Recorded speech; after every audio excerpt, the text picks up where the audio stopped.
I think a lot of times buyers and sellers get wrapped up in thinking that their house is like special. That's good. You want to feel like your house is special, but at the end of the day, you got a lot of competition and there's plenty of other places for these folks to stay. And maybe they won't even like the fact that it's, it's a little bit dramatic. They're, oh my God, they're selling this house. How do I even know this is real? What if this is a scam? I can understand why a guest might be a little freaked out by this. This is Short-Term Rental Management, the show that is all about short-term rental property management with your host, yours truly, Luke Carl. All right, short-term rental management. We're going to talk today about what to do when you're selling a home that you have for rent on an overnight basis, how to handle the bookings, how to facilitate such things with Airbnb and Vrbo. We're not going to go too in detail today on the multiple options you have. We'll do a little bit of that, but mostly I want to talk about how to facilitate what actually happens from the owner's perspective when selling a home that is rented for short-term rental on Short-Term Rental Management with Luke Carl, the long-hair millionaire from the Cash Cave. Okay, so I'm actually going through this right now. This is the second or third time I've sold a house for overnight rental. I don't like selling houses. I don't like it, but every now and then it just happens for whatever reason.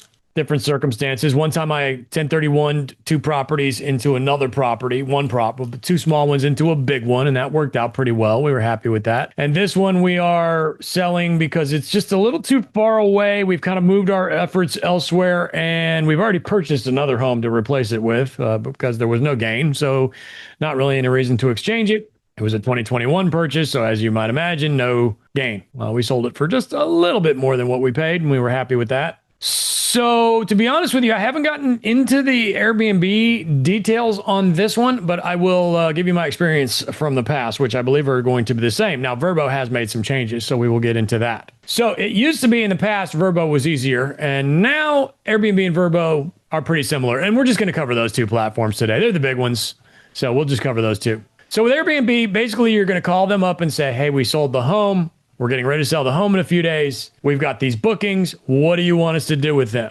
And with Airbnb, at least the last time I did this, they will basically assign somebody to your case and they will try to get all of your bookings rebooked at basically other Airbnbs. And they will kind of help you with that to a certain extent. Now, of course, you can give your Airbnb listing to the seller or have the buyer give you. Okay, we're doing this from the seller's perspective, right? Which I'm not used to. I'm usually a buyer. You could have your buyer create an Airbnb. We'll stick with Airbnb for now. Give you the link. They give, the seller gives all the link to all of the guests that are currently booked and say, here you go. Here's the new listing. If you want to stay in this same house, go right ahead. But Airbnb will help with that as well. And they will try and get those people rebooked either at your house or at other quote unquote Airbnbs.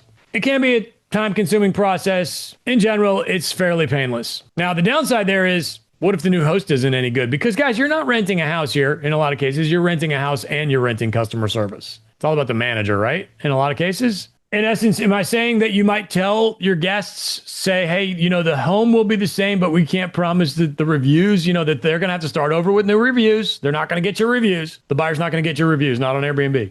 But the guest might not like that, and that's totally cool. They can go find somewhere else to book. And as the buyer might not like that, especially if they're new, like if they're beginners, they might think that, oh man, I need those bookings because, I need the revenue or whatever. But the truth is if you're good at this, you don't really need to worry about that. You can go get your own damn bookings, right? Also, there's the price difference. Is the buyer going to go through their whole listing and price every one of those nights the exact same that you have it priced? That's a lot of work. I would recommend have the buyer, just don't get involved. Have the buyer give you their link. If the guest doesn't like what they see on the link, then they don't need to book it. And unfortunately, it's not your problem. And it's a bummer for the guests in certain cases. So you do want to try and give them as much notice as possible. The downside is what happens if the buyer doesn't close. And you gave all these people notice and now you got an empty calendar and then you got to go out and try and fill it again. Vrbo has made some changes recently. They actually have a new policy on this. They call it Vrbo's policy on property sold. There's actually something in there that it stands out like a sore thumb. You're not technically allowed to have it for rent on Vrbo anymore if you have the home for sale, which is something I definitely disagree with. It's a little weird, especially in today's market where it could take you a year to sell, depending on how bad you want to sell it and if you want to price it right. And that's pretty common in vacation rentals. And vacation rentals, a lot of times these are just extra homes that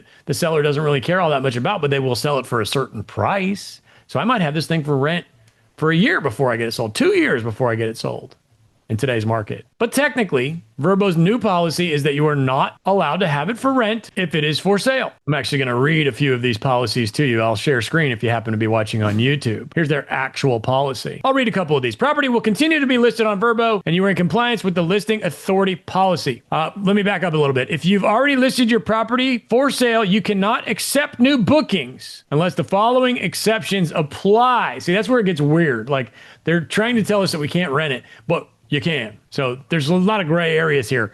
Almost like this policy was written by somebody that doesn't own real estate. So you got to go to this listing authority policy and make sure you're in compliance. And I'll leave that to you to decide whether you're in compliance. To minimize risk of disruption, you have notified all future travelers that the property is for sale, and you have blocked your calendar for all future dates close to or after the closing date. Which I do agree with this to a certain extent. It's a little ridiculous, but if you feel like it's actually going to close, like it's under contract, it's probably time to go ahead and start letting the guests know. And if your buyer has a link, you can give the guest the link, and that's kind of how they want you to do it. You have contractually required the new owner to honor all reservations after the closing date. In such cases, new owners must follow these guidelines. They can relax the reservation terms, but they cannot increase the traveler burden. What is that? Money? Probably. Travelers must be notified of changes in ownership and offer the possibility to cancel. If the traveler wishes to cancel, a full refund must be provided, regardless of the partner's cancellation policy. Remaining traveler payments must be paid through Vrbo. Any transfer of funds to be negotiated and handled between owners. Payment for current reservations must be negotiated and handled between owners. In other words, if I'm keeping these bookings on my Vrbo profile and you own the house, I need to Venmo you the money or something like that, right? It's a lot of gray areas here. And so, in other words, Vrbo's cancellation policy went from being very easy to understand. You would just call them up and say, hey, I sold this thing, and they would cancel everybody, to now gray areas and lots of interpretation going on. So furthermore, I did reach out to my Vrbo account executive, my account manager, which if you have enough properties, you can call Vrbo and say, hey, I want an account manager, and they will help you with stuff like this. So she wrote me back, and basically she said, if the new owner is not willing to host the confirmed bookings, then we would suggest you reach out to the travelers and inform them that they can choose to cancel and rebook at the new Vrbo listing ID, which they're getting from the new owner, or they can choose to find a different property completely. And obviously her suggestion was that we don't cancel the bookings ourselves. That's just, if you're new to this, which you probably aren't if you're listening to this podcast, don't ever cancel bookings. It's not good for you. The problem with the new Vrbo policy is that they want you to reach out to the guests right away, basically, and let them know and have, give them the option to cancel or book with the new owner. But the problem is that what if it doesn't close? There's a million reasons why the house wouldn't close. How do I even know this person's loan is going to get approved, So bit of a gray area there, but we did follow the rules, of course. We blocked our calendar off and we let the guests know. And so far, it's going pretty smooth. We were far enough in advance that there was a pretty decent gap between the closing date and the next guest that we didn't have to, cancel anybody very, in other words, we didn't ruin anybody's vacations on this one. But these are all just things to know. And again, we're going to do another podcast here on short-term rental management soon, talking about, how to handle the bookings and what's best for the buyer. This one's specifically for sellers. But in general, if you're a buyer, most of the time you don't care about the seller's bookings. Again, we'll do another long podcast on that, and I'll bring in some guests and how they handle things, etc. But forget about the future. Let's talk about right now. In my opinion, get the link if you're selling it, get the link from the buyer. If the guest wants to rebook with them, that's fine. If they don't, you won't even know. Who cares? The thing that folks need to remember in these circumstances is that there's 10,000 other properties on Vrbo, on Airbnb in the town where yours is. I think a lot of times buyers and sellers get wrapped up in thinking that their house is special, which, that's good. You want to feel like your house is special, but at the end of the day, you got a lot of competition, and there's plenty of other places for these folks to stay. And maybe they won't even like the fact that it's, it's a little bit dramatic. Oh my God, they're selling this house. How do I even know this is real? What if this is a scam? I can understand why a guest might be a little freaked out by this. I'm not talking about buyers today. Do I want to keep the bookings? Do I not want to keep the bookings? My answer to that in general is no. But I just wanted to make you aware of what you're going to need to do as far as Airbnb and Vrbo rules and regulations if you do go to sell a house. In general, it's pretty cut and dry. It's pretty simple. I think the policies could be a little better. I'm not exactly all that excited about the new Vrbo policy because, again,